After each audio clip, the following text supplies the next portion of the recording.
BN Rao जो है भारत के संविधान निर्माता हैं। BN राव को नहीं जानता है, BN राव की कोई चर्चा मत करो।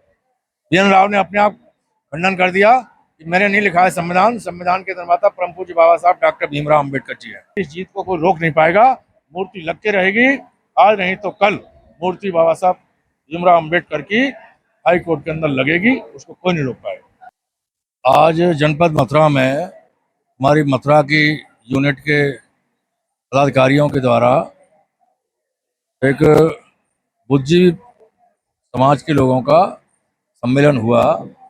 इस सम्मेलन में लगभग 250 लोगों ने अपनी उपस्थिति दर्ज कराई और सभी लोग बहुत ही बुद्धिजीवी और सम्मानित स्तर के लोग हैं। तो हमारा जो उद्देश्य है कि आने वाले जो जिला पंचायत के चुनाव है उसमें हम लोग आज़ाद समाज पार्टी को मजबूत करके आज़ाद समाज पार्टी से अपने समर्थकों को चुनाव लड़ाना चाहते हैं। इसके बाद 2027 में विधानसभा का चुनाव है, तो उसकी भी तैयारी हम कर रहे हैं, क्योंकि हमारे देश में लोकशाही है।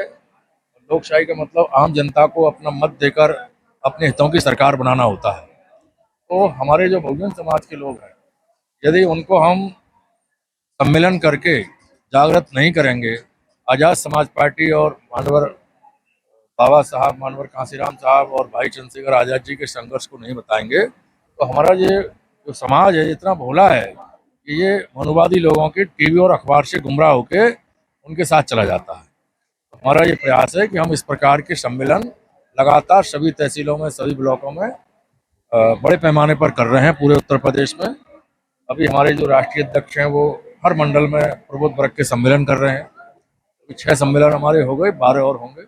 उसके बाद हमारे इस प्रकार के सम्मेलन हमारे पदाधिकारी कार्यकर्ता कर रहे हैं और अक्टूबर के महीने से हमारे राष्ट्रीय अध्यक्ष जी उत्तर प्रदेश के सभी जनपदों में प्रचार वाहन लेकर नुक्कड़ सभाएं करके भाईचारा के आधार पर बहुजन समाज के लोगों को जोड़ेंगे और इस देश के अंदर जो गैर बराबरी की सामाजिक व्यवस्था है उस व्यवस्था से बहुजन समाज हजारों साल से दुखी और परेशान है।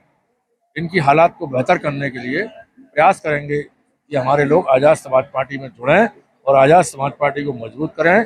आने वाली 27 की सरकार में जो उसकी लगाम हो वो हमारे नेता के हाथ में हो, इस प्रकार की सोच लेके हम लोग आगे बढ़ रहे हैं।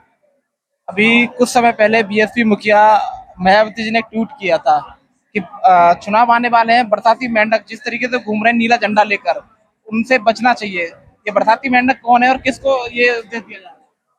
अब देखो, ये लोकतंत्र है, यहाँ बहुत सारी पार्टियों के नेता रोजाना कुछ ना कुछ कहते रहते हैं। तो उन्होंने हो सकता है अपने जो कार्यकर्ता काम नहीं कर रहे हैं, नकारा लोग हैं, तो उनको डांटा हो, फटकारा हो, या आप लोग इलेक्शन के समय आ गए हैं, बीच में तो कहीं बस्ती मोहल्ले में जाते नहीं हैं।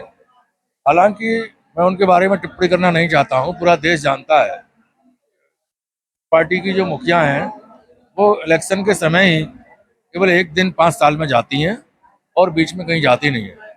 हो सकता है कि उनको इस चीज़ का एहसास हो रहा हो, तो अपने बारे में सोच रही हूँ कि भाई लोग मेरे बारे में तो ऐसा नहीं समझते हैं, कहीं ऐसा भी हो सकता है। कहीं ना कहीं देखा जा रहा था कि चंद्रशेखर आजाद पर डायरेक्ट ये हमला किया गया, ऐसा कार्यकर्ता लोग बोल भी रहे थे। ऐसा अगर वो कह रही हैं तो उनको ये सोचना चाहिए कि भाई चंद्रशेखर जी देश के कोने कोने में बहुजन समाज के लोगों के ऊपर समय समय पर जो अन्याय अत्याचार होता है पूरे देश में रोजाना जाते हैं, कहीं ना कहीं संघर्ष करते हैं। तो वो एक दिन नहीं जाते हैं, वो रोजाना जाते हैं।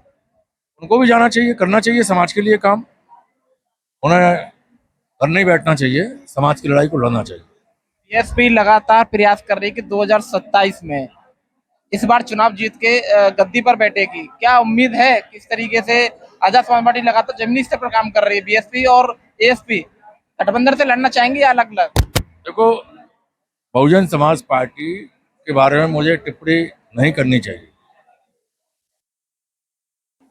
वो लोग बहुत मेहनत कर रहे हैं, अच्छे लोग हैं, लेकिन जब चुनाव आता है तो जो पिछला रिकॉर्ड है उससे वो डाउन हो जाते हैं।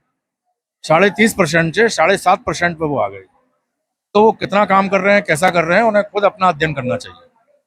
ग्वालियर हाईकोर्ट को लेकर बहुत बड़ा बवाल पैदा हो रखा है। क्या ग्वालियर हाईकोर्ट में जज साहब की अनुमति से भी मूर्ति लगनी चाहिए थी, लेकिन वकील लोग क्यों रोक रहे हैं? देखो, ऐसा है कि ग्वालियर हाईकोर्ट का जो एडमिनिस्ट्रेशन है उसने मूर्ति लगाने का आदेश कर रखा है, लेकिन कुछ मनुवादी टाइप के जो वकील हैं और जिनकी पहुंच ऊपर तक है, तो कहीं ना कहीं इस देश के अंदर जो वर्ण व्यवस्था है, जाति व्यवस्था है, वो सामने आ रही है। तो ये तो जो सुप्रीम कोर्ट और हाई कोर्ट में बैठे हुए जज हैं, उनको देखना चाहिए कि संविधान के अनुसार, नीति नियम के अनुसार काम होना चाहिए। चंद मुट्ठीभर लोग किसी बात को लेके आरोप लगाएं, रोकथाम करें, तो कानून का पालन करके उनके खिलाफ कानूनी कार्रवाई करनी चाहिए। और बाबा साहब जैसे महापुरुष जिनके संविधान को माननीय सुप्रीम कोर्ट पूरे देश में लागू कर रहा है, माननीय हाई कोर्ट पूरे देश में लागू कर रहा है, और जो वकील विरोध कर रहे हैं वो भी बाबा साहब के संविधान को लिखे हुए विचारों को ही रोजाना पढ़ते हैं, लिखते हैं। तो बाबा साहब के जब विचार सुप्रीम कोर्ट से लेकर हाई कोर्ट तक और सिविल कोर्ट तक सारे वकील मान रहे हैं, सारी जनता मान रही है, तो ऐसे महापुरुष की मूर्ति को लगाना चाहिए। और उनकी मूर्ति तो माननीय सुप्रीम कोर्ट में लगी हुई है। जब सुप्रीम कोर्ट में मूर्ति लग सकती है, तो हाई कोर्ट में लगाने में उन्हें संकोच नहीं करना चाहिए, लगाने चाहिए। और वो नहीं लगाएंगे तो इससे जो बाबा साहब के अनुयायी हैं पूरे देश के अंदर, उनमें बड़ा आक्रोश फैल रहा है। और ये आक्रोश धीमे धीमे करके जिस दिन 30% हो गया, उस दिन जो मूर्ति लगाने वाले लोग हैं वो सत्ता से हट जाएंगे और मूर्ति को मानने वाले लोग सत्ता में आ जाएंगे। तो जिस प्रकार से उत्तर प्रदेश में बाबा साहब के मानने वालों की सरकार रही, तो उन्होंने एक मूर्ति नहीं, सैकड़ों मूर्ति लगा दी और बड़े बड़े स्मारक बना दिए। ठीक यही काम आने वाले समय में पूरे देश के अंदर होगा। जो भी बाबा साहब का विरोध करेगा, बाबा साहब की मूर्ति नहीं लगने देगा, उसको इसका खामियाजा स्वतः ही भुगतना पड़ेगा। ये जो बाबा साहब का कारवां है, बाबा साहब के विचार हैं, अब किसी को ये नहीं समझना चाहिए कि बाबा साहब एक जाति विशेष के महापुरुष है। बाबा साहब एक जाति विशेष के महापुरुष नहीं है। बाबा साहब इस देश की सभी महिलाओं के महापुरुष हैं। महिलाओं को बहुत सुविधाएं संविधान में बाबा साहब के द्वारा दी गई। बाबा साहब पूरे देश के पिछड़ों के, दलितों के, अकलियत समाज के, साथ साथ सामान्य वर्ग के भी बाबा साहब महापुरुष हैं। जो संविधान के अनुसार देश चल रहा है, ये बाबा साहब की देन है। जो मजदूर हैं, चाहे वो किसी भी जाति के हों, पहले उनके घंटे तय नहीं थे, लेकिन बाबा साहब ने मजदूरों के घंटे भारत के संविधान में 8 घंटे कर दिए। तो 8 घंटा काम करने वाला मजदूर आज बाबा साहब का ऋणी है।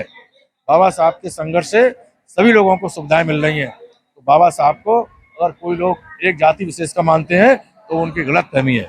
आज बाबा साहब को मानने वाले लोग दिन प्रतिदिन बढ़ते जा रहे हैं और सभी जातियों के लोग आज समझ चुके हैं कि बाबा साहब के संघर्ष से ही हमको वोट डालने का अधिकार मिला, हमको राजनीति करने का अधिकार मिला, हमको प्रधान बनने का, एमएलए बनने का अधिकार मिला। तो बाबा साहब को आज लोग सम्मान दे रहे हैं और बाबा साहब के हित में काम कर रहे हैं।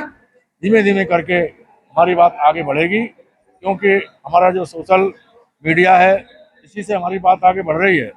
जो बड़े मीडिया के नेशनल इंटरनेशनल लोग हैं, जो मनुवादी मीडिया है, वो हमारे आंदोलन को अभी नहीं दिखा रहा है। इसलिए हमारे लोग अपने आंदोलन को स्वयं घर घर जाके, गांव गांव जाके आगे बढ़ाने में लगे हैं। तो थोड़ा टाइम लगेगा, लेकिन जीत हमारी होगी। हमारी इस जीत को कोई रोक नहीं पाएगा। मूर्ति लग के रहेगी, आज नहीं तो कल मूर्ति बाबा साहब भीमराव अम्बेडकर की हाई कोर्ट के अंदर लगेगी, उसको कोई नहीं रोक पाएगा। ग्वालियर हाईकोर्ट के वकील ये कह रहे हैं कि डॉक्टर BN राव जो है भारत के संविधान निर्माता हैं। BN राव कोई नहीं जानता है, BN राव की कोई चर्चा मत करो। BN राव ने अपने आप खंडन कर दिया कि मैंने नहीं लिखा है संविधान, संविधान के निर्माता परम पूज्य बाबा साहब डॉक्टर भीमराव अम्बेडकर जी है।